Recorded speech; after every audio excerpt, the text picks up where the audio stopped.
Hello viewers, welcome to our channel. నేను మీ చరణ్ పరిమి. వరదలతోటి రెండు తెలుగు రాష్ట్రాలు మొత్తం మునిగిపోయే పరిస్థితులకు అయితే జారుకుంటూ ఉన్నాయి.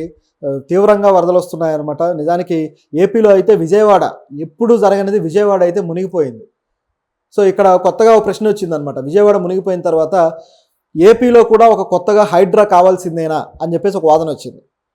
ఎందుకు ఈ వాదన అంటే, నిజానికి హైడ్రా తీసుకొచ్చింది అసలు విజయవాడ ఎందుకు మునిగింది, తర్వాత ఈ హైడ్రా అవసరమా, ఇవన్నీ ఒకసారి మనం గమనించి చూద్దాం. హైడ్రా ఎందుకు తీసుకొచ్చారనే దాన్ని గమనించి చూస్తే, ఈ కుంటలు, నాలాలు, చెరువులు ఏవైతే ఉన్నాయో వీటన్నిటిని ఆక్రమించుకున్న అక్రమ కట్టడాల వల్ల చెరువులు వాటర్ అనేవి చెరువుల్లోకి వెళ్ళే అవకాశాలు లేకుండా వాటిని బ్లాక్ చేయడం వల్ల రోడ్లని అవని ఇవని చివరికి ఆ వాటర్ అంతా కూడా జనావాసాల్లోకి వచ్చేసి అపార్ట్మెంట్లలోకి వచ్చేసి మొత్తం కూడా వరదలమయమైపోయి హైదరాబాద్ అంతా ఇబ్బందులు పడుతూ వస్తుంది. ఒక మామూలు వానకే ఊరంతా ఉక్కిరిబిక్కిరైపోద్ది అనమాట. అంత పరిస్థితి ఎదుర్కొంటూ వస్తుంది.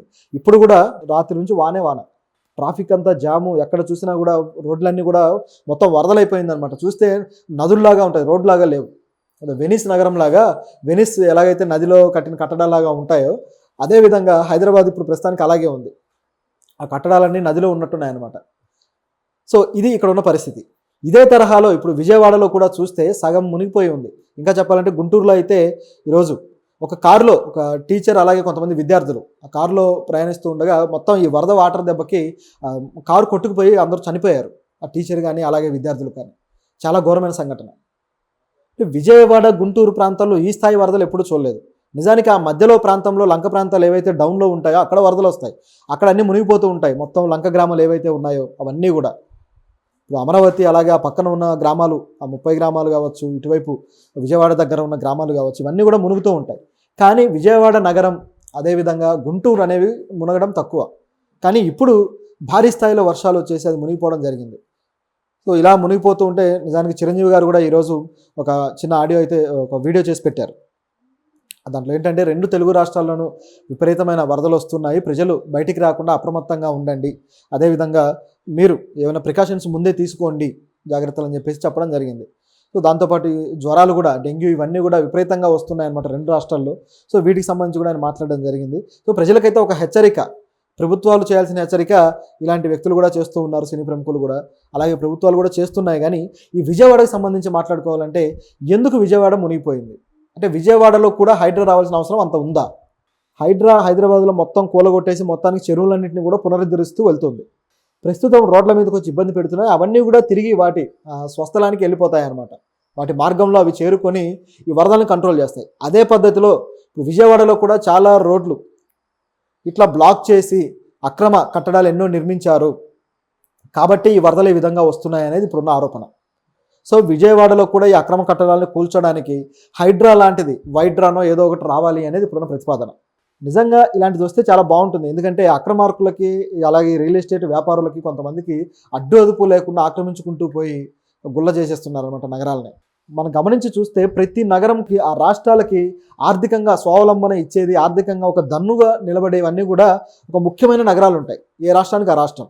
ఆ రాష్ట్రాల్లో అవి ముఖ్యంగా వాటికి ఒక క్యాపిటల్స్ కావచ్చు, అదేవిధంగా ఎక్కువ ఫైనాన్షియల్గా బెనిఫిట్ చేసే నగరాలు కావచ్చు. ఈ నగరాల్లో మాత్రం వరదలు ఎక్కువగా వస్తాయి ఎప్పుడు వర్షాలు వచ్చినా. మామూలు లోతట్టు ప్రాంతాల్లో అప్పుడప్పుడు వస్తాయేమో కానీ మామూలు నగరాల్లో బొత్తిగా రావు. కానీ ఇలాంటి మెట్రోపాలిటన్ నగరాల్లో, ఇంటర్నేషనల్ సిటీస్ అని చెప్పుకునే నగరాల్లో మాత్రం వస్తాయి. ఎందుకు వస్తాయంటే అక్కడ మాత్రమే అక్రమార్కులు ఇష్టానుసారం వాళ్ళ అపార్ట్మెంట్స్ కట్టడం కావచ్చు, రియల్ ఎస్టేట్ చేయడం కావచ్చు, ఈ దందాలన్నీ నడిపిస్తారు. దానివల్ల ఒక క్రమ పద్ధతిలో లేకపోవడం వల్ల వచ్చేవన్నమాట. నిజానికి యూరోపియన్ నగరాలు అయితే ఇప్పుడు 1000 సంవత్సరాల క్రితం నుంచి కూడా అవన్నీ కూడా ఒక ప్లానింగ్తో కట్టుకుంటూ వెళ్తారనమాట. సో అవి ఎలా ఉంటాయంటే చాలా బాగుంటుంది వాటి పద్ధతి కూడా. పాత యూరోపియన్ నగరాలు మీరు గమనించి చూస్తే, లండన్ కావచ్చు, అదేవిధంగా వాటికన్ కావచ్చు, ఇలాంటివన్నీ గమనించి చూడండి. ఎలా ఉంటాయంటే సెంటర్లో ఒక మాన్యుమెంట్ ఐకాన్ ఏదైనా పెట్టుకుంటారు. వాళ్ళకైతే ఒక చర్చో లేకపోతే ఇంకోటో ఏదైనా పార్లమెంటో మాన్యుమెంట్ ఐకాన్ ఒకటి పెట్టుకొని అక్కడి నుంచి చుట్టుపక్కల సరౌండింగ్స్లో డెవలప్ చేస్తూ వెళ్తారంట. అది ఎలా ఉంటుందంటే సర్కిల్ ఓరియంటెడ్గా ఉంటుంది ఆ నగరం డిజైన్ అంతా కూడా. సో ఇలా సర్కిల్ ఓరియంటెడ్గా డిజైన్ చేసుకుంటూ కట్టుకుంటూ వెళ్ళినప్పుడు ఆ వాటర్ ఎటువైపు వెళ్ళాలి, ఏ పద్ధతిలో వాటిని మళ్లించాలి అనే దానికి ఒక కరెక్ట్ క్రమబద్ధమైన పద్ధతి ఉంటుంది. సో మధ్యలో ఎవరు ఏ అపార్ట్మెంట్ ఏది తీసుకొచ్చి అక్రమ కట్టడం కట్టినా ఆ డిజైన్ అనేది ఈజీగా తెలిసిపోతుంది ఇది మధ్యలో వచ్చింది అని. అలా రాకుండా ఒక క్రమ పద్ధతిలో మెయింటైన్ చేస్తారు. అదేవిధంగా మనకు సింధు నాగరికత టైంలో కూడా ఈ డ్రైనేజ్ సిస్టమ్ అంత పకడ్బందీగా ఉండేది. అంటే పై ఎత్తు నుంచి నీళ్లు కిందకి రావడము, అక్కడి నుంచి మళ్ళీ మరొక చోటుకి వెళ్ళడం అనే ఒక ఆర్డర్ ఏదైతే ఉందో చాలా అద్భుతంగా చేశారు గ్రౌండ్ వాటర్ పద్ధతి. సో ఇంత బాగా చేసిన ఇప్పుడు 2500 సంవత్సరాల క్రితం సంగతి ఇదంతా కూడా, క్రీస్తుపూర్వం 2500 సంవత్సరాలు. సో అప్పుడు ఇంత మంచి టెక్నాలజీ తోటి నగరాలను నిర్మించి కాపాడుకోగలిగిన భారతదేశ సంస్కృతి ఇప్పుడు మాత్రం ఈ విధంగా ముంచుకుంటుందన్నమాట. నగరాలన్నింటినీ కూడా ముంపుకు గురి చేసి లక్షల మంది జీవితాలతోటి ఆడుకునే పరిస్థితి క్రియేట్ అవుతుంది. ఎందుకు ఇలా జరుగుతుందంటే ఇలాంటి అక్రమార్కులు కట్టడి చేయకపోవడం వల్ల. నిజంగానే విజయవాడలో అలాగే ఏపీలో ఉన్న ముఖ్యమైన నగరాల్లో ఇలాంటి హైడ్రా లాంటిది అయితే ఒకటి రావాలి, కమిషన్ వచ్చి చర్యలు తీసుకోవాలి. సో ఇప్పుడు విజయవాడలో ఇది మునగడానికి కూడా కొన్ని రకాల చర్యలు కారణమయ్యాయి అన్నమాట. సో అదేంటనేది ఒకసారి గమనించి చూస్తే ఒక ఇంట్రెస్టింగ్ ఎలిమెంట్ ఉంది. నిన్న ఏం జరిగిందంటే విజయవాడలో బుడమేరు గేట్లు ఎత్తేసారనమాట. దాదాపు 11 గేట్లు ముందస్తు సమాచారం లేకుండా ఎత్తేసారు. దాంతో ఆ వాటర్ అంతా కూడా ఒక్కసారిగా ఫోర్స్ఫుల్గా వచ్చేసింది. సో దాంతో ప్రజల్ని కూడా ప్రభుత్వం ముందుగానే అప్రమత్తం చేయలేదు. ఇది నిజానికి ప్రభుత్వం తప్పే. ప్రజలను అప్రమత్తం చేసి ఉంటే బాగుండేది, కానీ అలా చేయకపోవడం వల్ల పెద్ద నష్టం అయితే జరిగిపోయింది. ఇప్పుడు గొట్టిపాటి రవికుమార్ గారు ఏమంటున్నారంటే విజయవాడలో మేము కరెంట్ అంతా తీసేస్తాం ప్రస్తుతానికైతే, ఎందుకంటే దీనివల్ల వచ్చే ఇబ్బంది కావచ్చు, అదేవిధంగా ఉత్పత్తి చేయడానికి కూడా ఈ వరద వాటర్ వల్ల మాకు కుదరడం లేదు. సో అలాగే బొగ్గు కూడా తడిచిపోయింది. సో దీనివల్ల మేము ఏదైతే పవర్ ఉత్పత్తి ఉందో దీన్ని చేయలేకపోతున్నాము, వాటర్ అంతా కూడా ఎత్తిపోయాల్సిన అవసరం అయితే ఇప్పుడు ఏర్పడింది అని చెప్పేసి ఆయన కూడా చెప్పుకుంటున్నాడు. ఎందుకు ఇంత పరిస్థితి వచ్చింది? ప్రభుత్వమే ఇబ్బందులు పడిపోయి పవర్ ప్రొడక్షన్ కూడా ఆపాల్సిన పరిస్థితి వస్తుందన్నమాట. అంతటి ఇబ్బంది క్రియేట్ చేసుకుంది ప్రభుత్వం. నిజానికి ఇది సాల్వ్ చేయగలిగిన విషయమే. సో ఈ బుడమేరు గేట్లు ఎత్తేయడం వల్ల వచ్చిన నష్టం ఏంటయ్యా అంటే ఒక్కసారిగా అది ఆ నగరంలో ఉన్న అనేక కాలనీస్కి అయితే ఇది వచ్చేసింది, ఈ వాటర్ అంతా కూడా.